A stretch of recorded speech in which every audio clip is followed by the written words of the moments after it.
Opisyal na inilunsad ng Bangsamoro Government ang Sharia Public Assistance Office, isang bagong tanggapan na magbibigay ng libreng tulong legal sa mga maralitang Bangsamoro, partikular sa mga usaping pampamilya, mana, ari-arian at pang-araw-araw na alitan. Ang News Now sa report.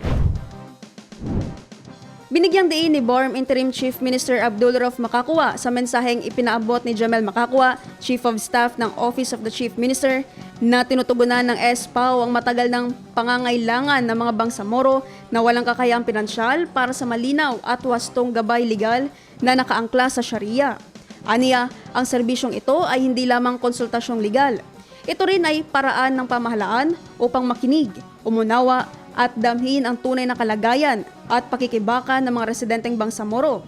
Dagdag pa ng opisyal, ang SPAO ay magbibigay ng Sharia-grounded, culturally sensitive at mapagkakatiwalaang legal assistance na makatutulong sa mga pamilya na marisolba ang mga alitan bago pa ito lumala.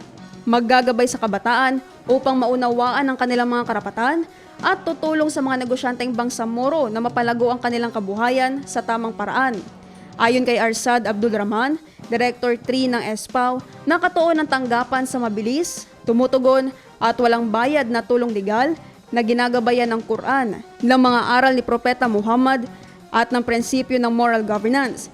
Kasabay ng paglulunsad, ipresenta rin ng SPAO na itinatag sa ilalim ng Bangsamoro Administrative Code ang Draft Executive Order para sa formal na pag-activate ng tanggapan at isinagawa ang pilot legal consultation bilang panimulang hakbang ng operasyon nito.